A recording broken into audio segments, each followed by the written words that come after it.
زه د عاطف خان ته او د پی ټی آی چې کوم بره اعلی حکام دی هغې ته دا پیغام رسول غواړم چې د وی سی 2 کومه تنظیم سازي شوې ده دا غیر آئیني ده، غیر اخلاقي ده او د دې څه قانوني جواز نشته دی. په دې وجه باندې زه صاحبزاده شاه عالم دا مستقل طور رد کوم، د دې مذمت کوم چې زموږ د وی سی 2 کوم کارکنان چې دي نو هغې سایډ ته کړي دي او هغې باندې خپه یې ښودې ده او ځان له یو غیر قانوني تنظیم یې جوړ کړی دی. بقایا د دې ذاکر یو زکات او عشر زکات یو دغه ورکړی ده، چیرمني ورکړی ده، نو هغه د دې سره رشته دار دی، هر څوک چې دی هغه له ورکړی ده او په هغې باندې چې دی نو تر اوسه پورې لا مونږ ته پته نشته ده، مونږ ته خو دونه پورې وي چې هغه عشر زکات هغه چیرمن چې دی هغه تللی دی بار، نو مونږ دا وایو چې د عشر زکات چیرمني دله ورکړی شوې ده او هغه تللی دی بار، نو د عشر زکات چیرمن نن سبا څوک دی د وی سی 2. نو زه د عاطف خان او د هغې مجاهد خان دي نه دا مطالبه کوم چې کم از کم دا تنظیم سازی دی په آئینی طور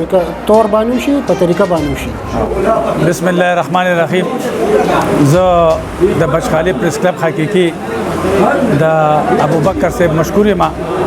چې زموږ د پروګرام ته راغی او دې ته رونق ورکو. زه د دې پروګرام باره کې دا وایم چې دا د بخشالي د خلکو مینه وه، اتفاق او د بخشالي د ورکرانو یو بل سره هغه محبت چې په خپل ویناګانو باندې هیڅ چا یو بل دعوت نه ورکړي او په خپل دغه باندې راغلي دي، د خپل بشخالي په فکر کې راغلي، د خپل پارټۍ د بچ کېدو لپاره راغلي، د خپل پارټۍ د ښه کېدو لپاره راغلي او دغه کوم سازشان چې کوم دي چې دا پارټي خرابوي، دا پارټي بربادوي، د هغې خلاف یې یو دغه پیش کو، قرارداد پیش کو او ټول د هغې حمایت وکړو چې بای موږ د حجرې سکرټریان نه منو او چې کوم تنظیمونه دي په بچخالي کې جوړ کړي دي نو موږ د هغې بھرپور مذمت کو او د هغې مخالفت کو او موږ دغه تنظیم نه منو. موږ دغه که د ونډې او که د ټولې او موږ به د عمران خان سپایان یو، د عمران خان د ویژن مطابق او د آئین او د قانون مطابق به موږ په هغې باندې عمل کوو. چې څه حقیقت او ناغه په میټینګ کې مو وایي چې د ویسیون کې هر چا ته خپل خپل کار په خپل صدارت کې ما رسولې دي. باقي زه لکه موږ د چا انسلټ نه کوو، نه د چا خو عاطف خان ته او مجاهد خان ته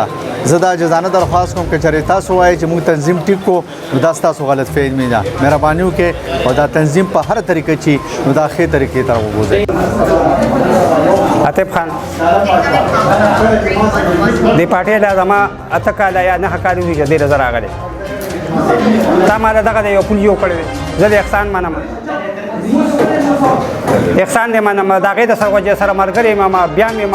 دا مونږ باندې د اته کاله وشو 4 کاله وشو دا هلک دې د ذاکر ته په مونږ دغه کړی دی دې ملګرو نه منو، تا هغه وخت نه منو، نه یو منو نه بل منو، ما پې منلی دونه وخت تېر شو د څه کارګردګي ماله وښیه، که چا د روغې، د چا د دوایي، د چا د جنازې، که چا د چا د پنډ او چتېدو یې نوم ماله ووایه. ته به دونه غټه او دا دونه دغه دله ته ورکوې، ولې ورکوې؟